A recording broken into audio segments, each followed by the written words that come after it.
Hi guys, it's your host Josh from Recovery Talks 24/7. We are sponsored by the amazing Money Wellness, and they support you with any sort of debt that you have going on at the moment, or if you are needing some form of advice for some finances, or you just want to know some tips and tricks, then please do get in contact with Money Wellness. I've had a great experience with them. I was really nervous before I called, and when I called them, it felt like my whole weight was lifted off my shoulders, and I managed to get debt-free through Money Wellness, and I'm now on a DRO, and it's getting processed and it's going amazingly. So please do get in contact with Money Wellness. They are great people and they will support you every step of the way. We have a great guest with me today. Her name is Janine, and she has an amazing story that is going to be about her fertility issues that she had and the recovery that she had to go through that, because she really struggled with her mental health through this. And she created a beautiful blog, and the blog's called Confession of a Fertility Freak. What we may do is we may get that blog out to you guys so you guys can read it. It is a must read, but without further ado, I don't want to do much talking. I want to introduce Janine. How are you doing? I'm good, how are you? Yeah, very well, thank you. Good. Janine, thank you so much for coming on today and plucking up the courage to come on and share this, because I think it's quite an important thing. There's a lot of ladies out there today that are probably going to be listening to this podcast, and they're going to want to know how you got through what you went through. So would you be able to kind of share a bit about your journey with the fertility issues that you went through, and obviously a bit about your blog? Yeah, absolutely. So, we're going back a little while now. So we're going back to about 2017, which was when I got engaged. Yeah. So naturally, you get engaged, you start planning your wedding, and the next thing on the cards would be to have children. And like most women, we all think that, we're it'll be easy.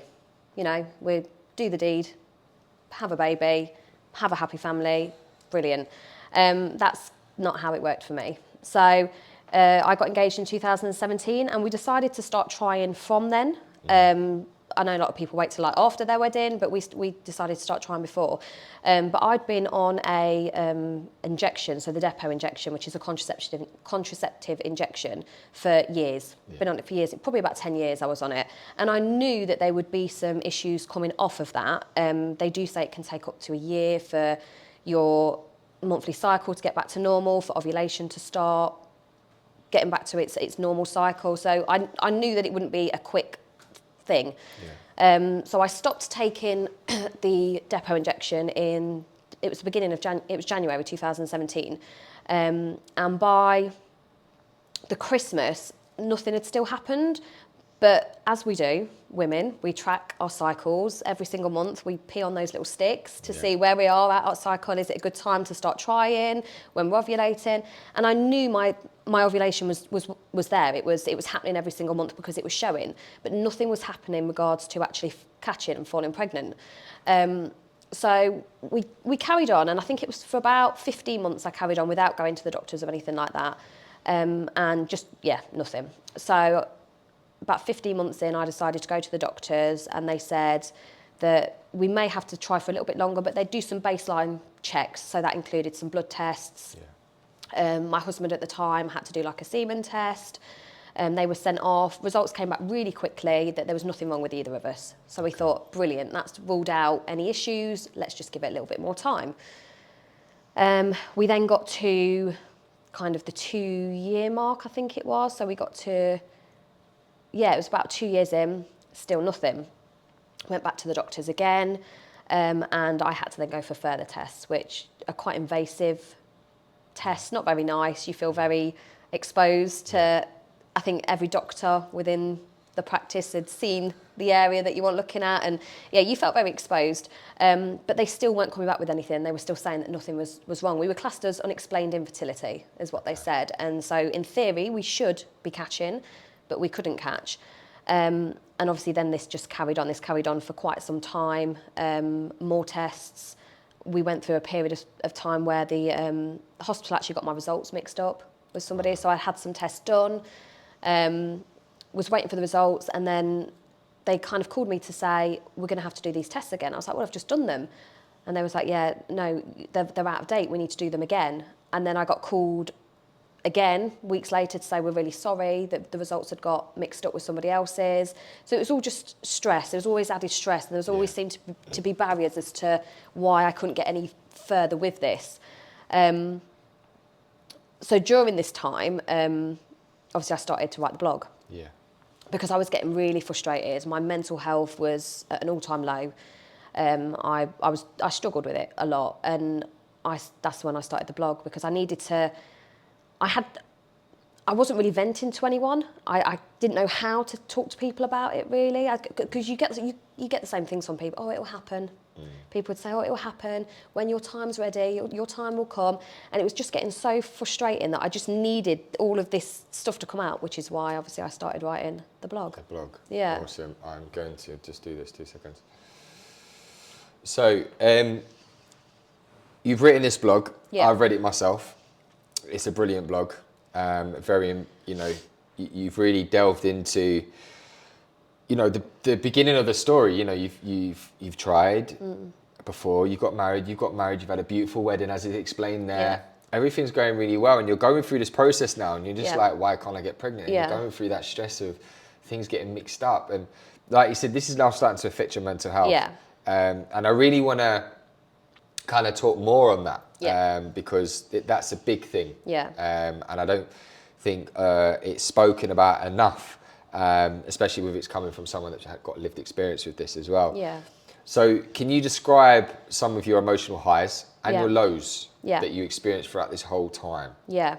So kind of after that first initial 2 years, obviously we went back to the drawing board. I started to go to private fertility clinics. We started investigating into things like IVF, privately and through the NHS. But everything was just such a long process. Everything was a long process. You relied on test results. I had to be a certain BMI. So at the time, the doctor's BMI is, as we all know, everyone should be stick thin, I think, according to them. I had to lose a certain amount of weight before they would even put me forward for IVF. There was always this barrier as to why I couldn't get that little bit further forward with it. And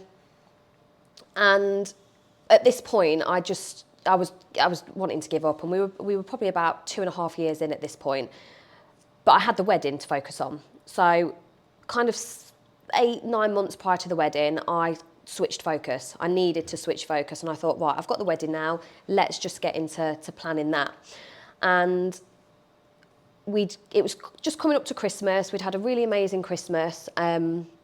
We'd started the planning, and it was Boxing Day, and everyone was literally just getting ready to leave, and I had this most severe pain throughout my stomach.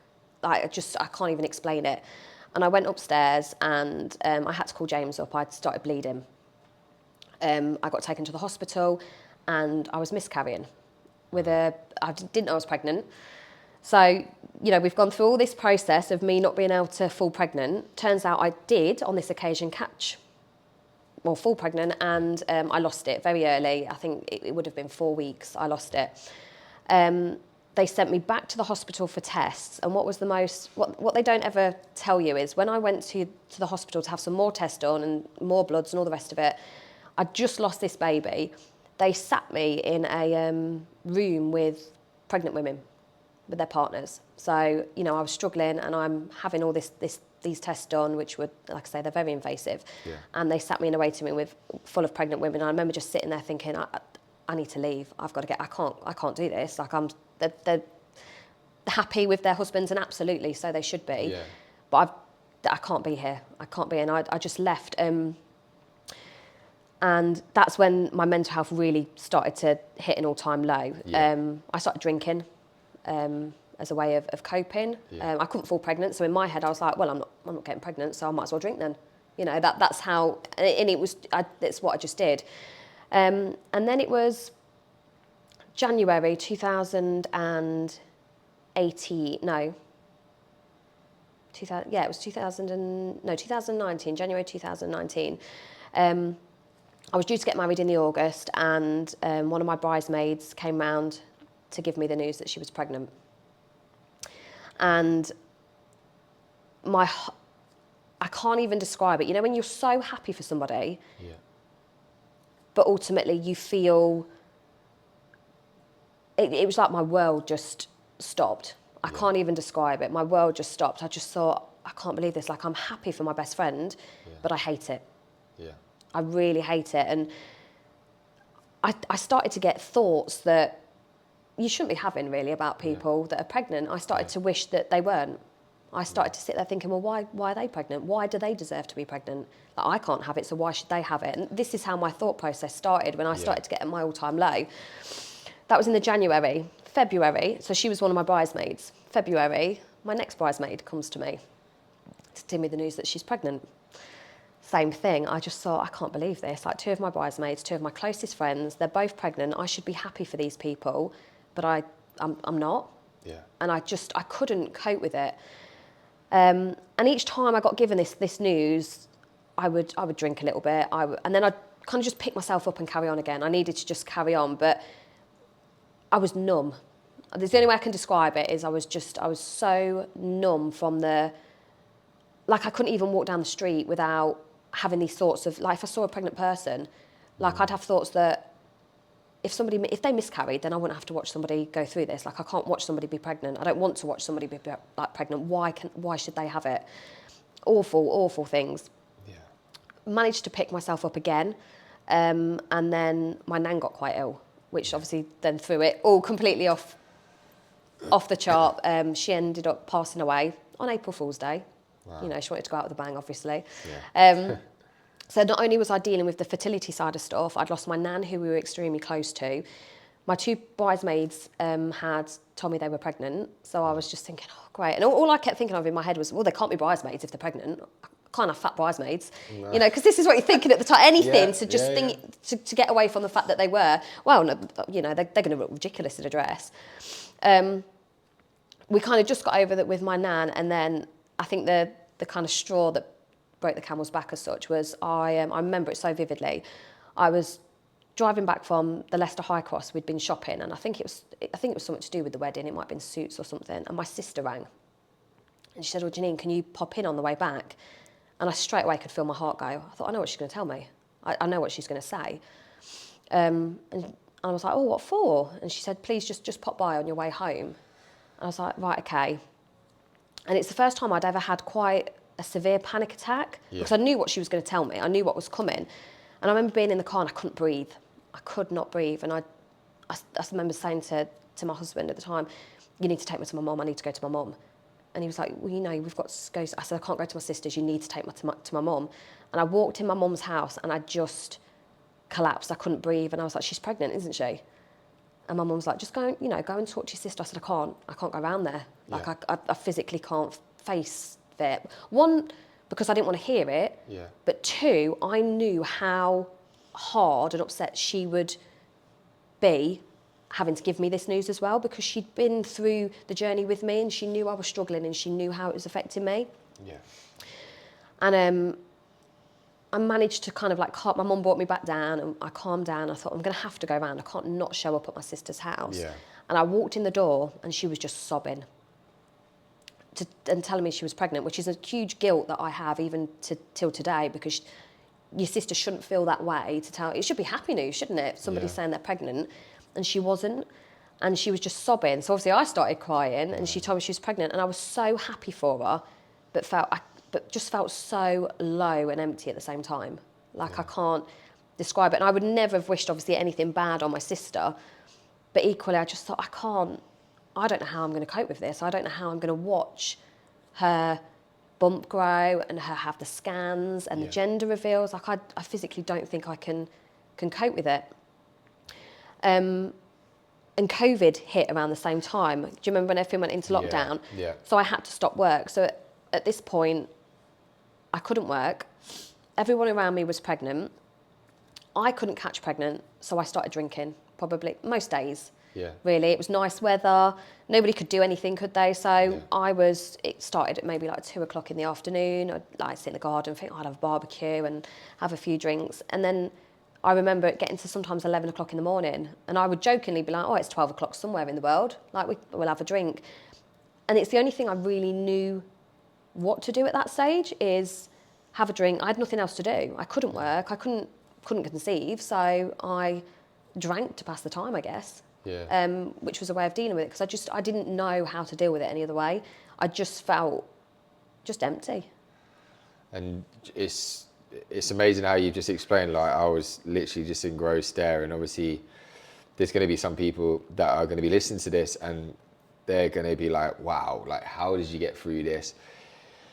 You've already explained there that your mental health started to get affected, right? Yeah. And you was getting in a low point, and everyone around you is saying, yeah, I'm pregnant. And then obviously, you know, your close family member, your sister, who stuck by you for everything, and she was absolute, you know, even though it should have been a happy moment for her, she was sad because she was, you know, wanted to, she didn't know how to tell you. So, like, did you, what sort of coping mechanism did you go through all of this? Obviously, we know you started drinking.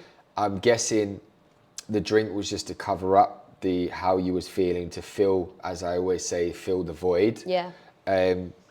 What was helpful for you though, instead of the drinking? Did you find anything that was helpful in managing your emotions and managing your emotional stress through this? Yeah, I think that's the whole point in why I started the blog.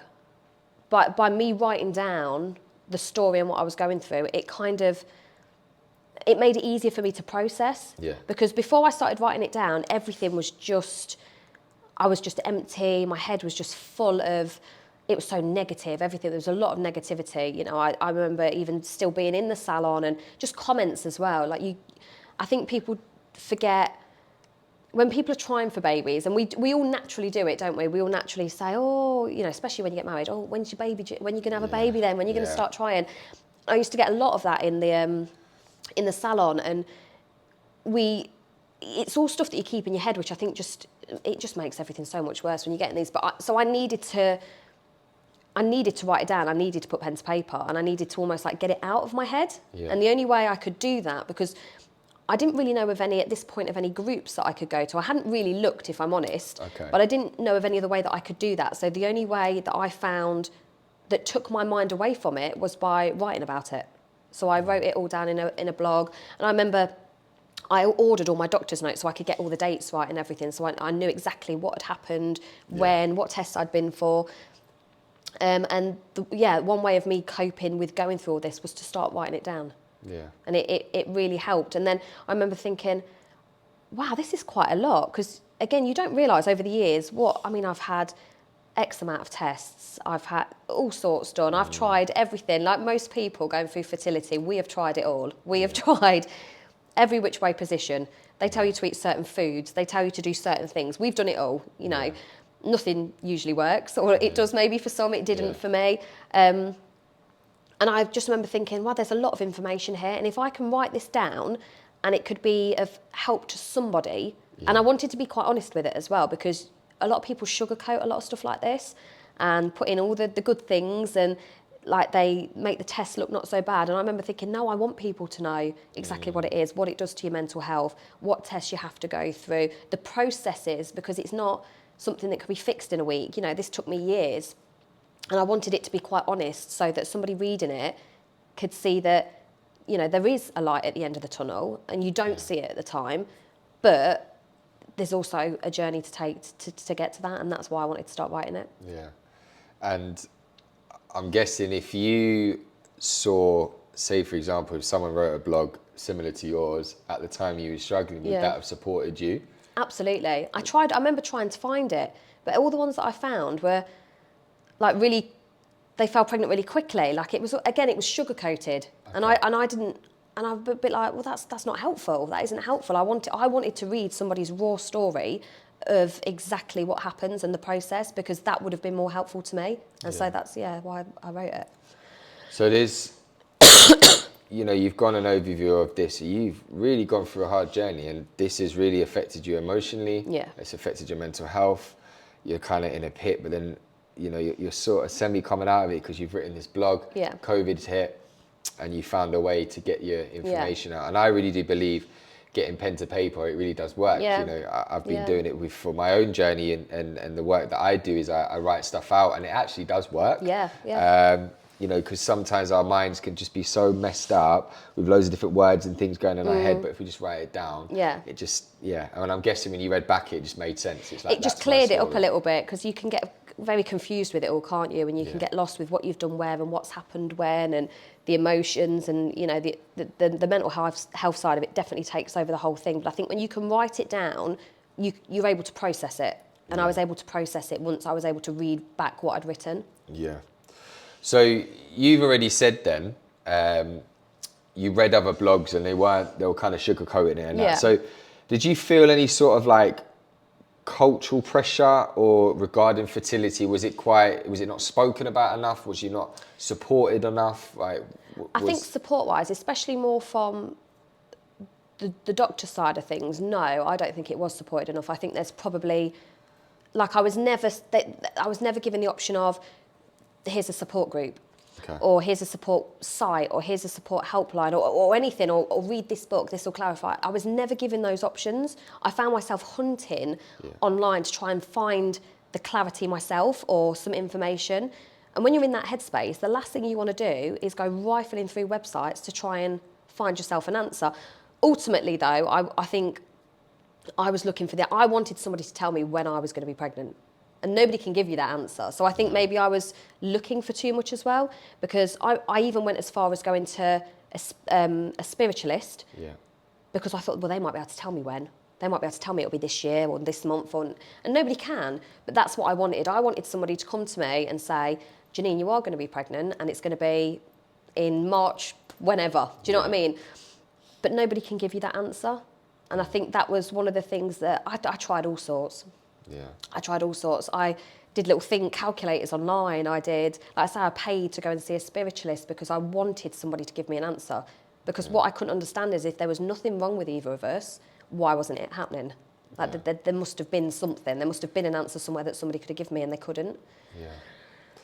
I think if there was something in place, that maybe of a support group that was there, or a number to call, do you reckon that would have maybe have stopped you from feeling as low as you felt? Yeah, I think so. I think you want to speak to people. It's like with anything, isn't it? Like with addiction, with anything. If you can speak to people that are going through the same thing, there's some comfort in that, because you can feel very alone, can't you? When you're going through anything, whether it be mental health, addiction, fertility, whatever, you can feel very on your own.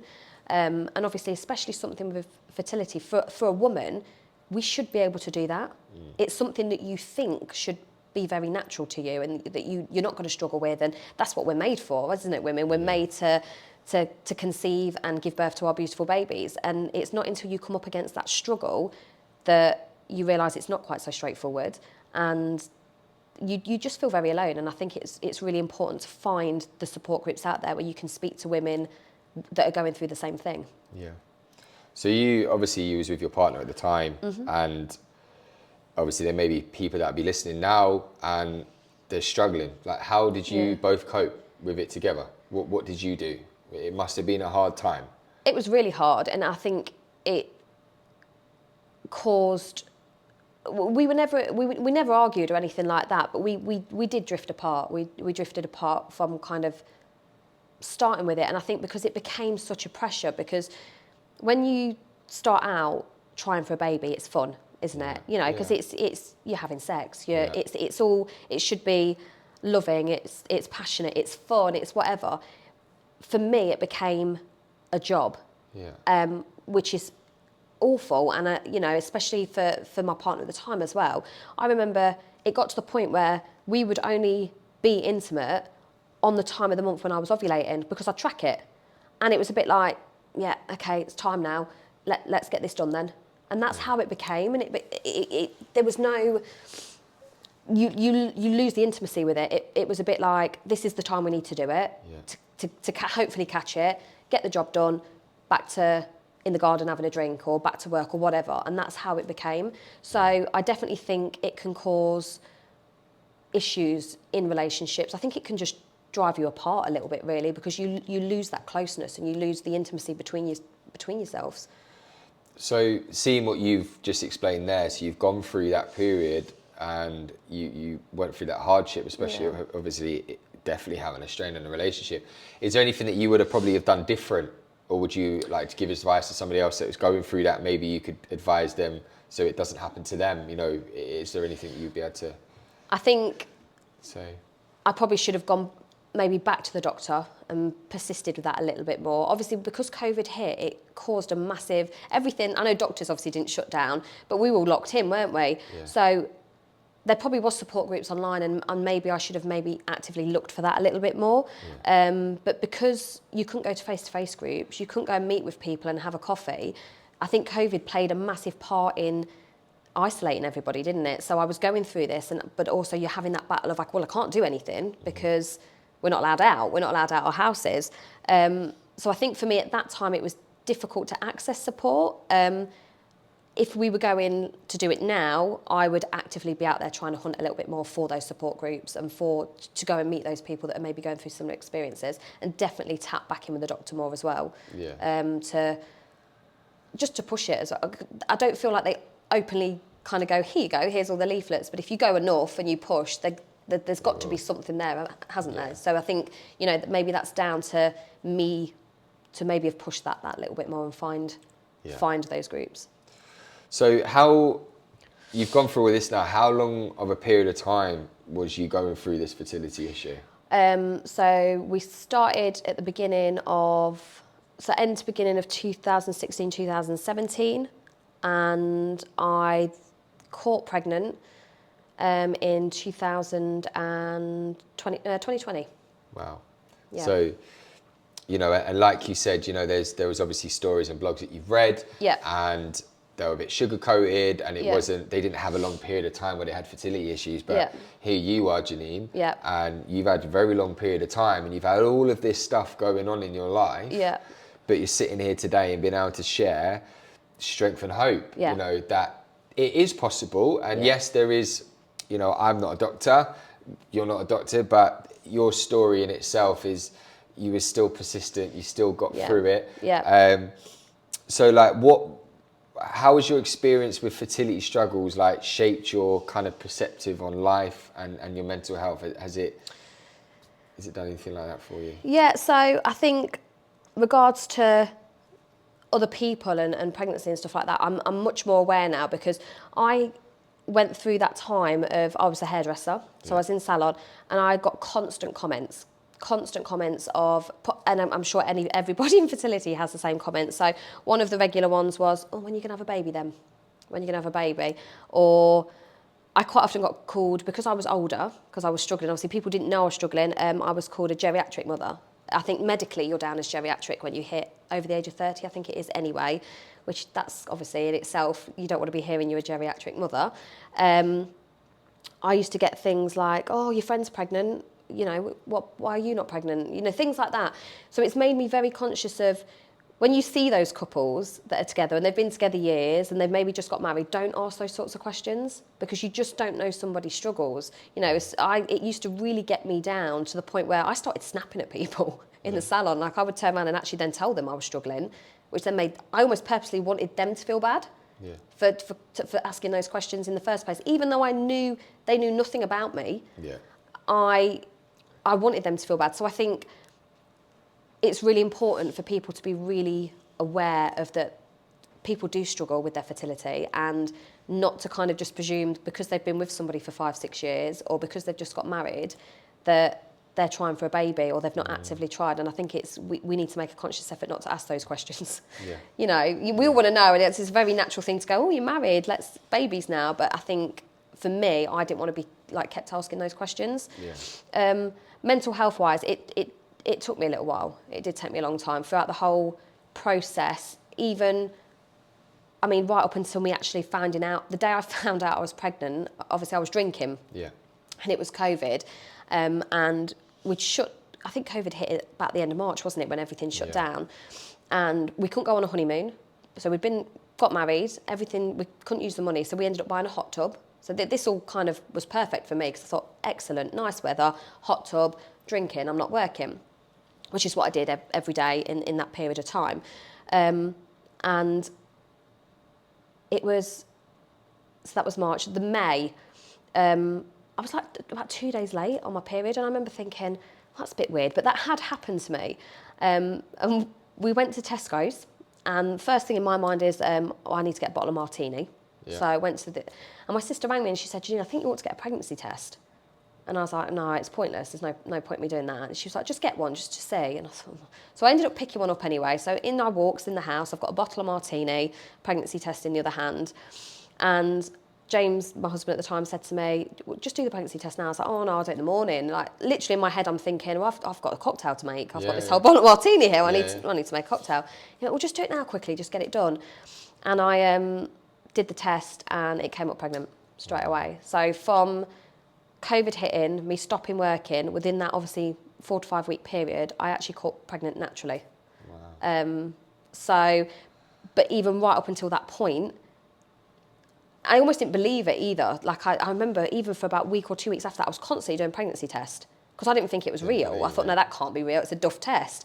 I stopped drinking, obviously, straight away. But right up until that point, I struggled. And then still afterwards, I just didn't think I could. Yeah. So in my head, the pregnancy tests were quite clearly stating I was pregnant. But in my head, it was impossible. I couldn't be because I wasn't meant to be a mum. I couldn't fall pregnant. And I can imagine because of obviously the journey you went through previously, you was just always in that mindset. Yeah. And it's so much that went on, you're just accepting the fact. Yeah, I'm never going to get to that point. Exactly that. I just accepted that I wasn't meant to be a mum, and I was numb about it, and I hated it, and I still had the horrible thoughts of everybody else being pregnant, and I didn't want to be around pregnant people. But in my head, that was what it was meant to be. Like I wasn't meant to be pregnant, so I just kept peeing on sticks, and it kept coming back positive. But I just couldn't. I couldn't accept it. Yeah. I couldn't accept it. I had to keep testing, and I did another one, and until eventually, it obviously sunk in that I was. You're actually pregnant. Yeah. That's amazing, Janine. And to end it on this then as well, you know, 2 things I want to say. So you've got a beautiful little girl now, haven't you? Yes. How old is she? She's 3.5. 3.5, and I bet you're very happy. She's like the most precious baby. thing in the world. She really is. That literally, I mean, I know everybody says it, and they love their kids, and everyone's kid's special to them, but she literally is my angel. Like, I can't even describe the love I have for this child. Like any parent, but definitely. She is the most special thing to me because of how we got her. Through. Yeah. She is. I'd definitely class it as like a miracle baby. Yeah, isn't it? yeah. And it goes to show as well, you know, if you can get through this, somebody that's listening right now can also get through it. Yeah. Sadly, there's some people that may be listening that are still going through it today, and it's been a longer period of time.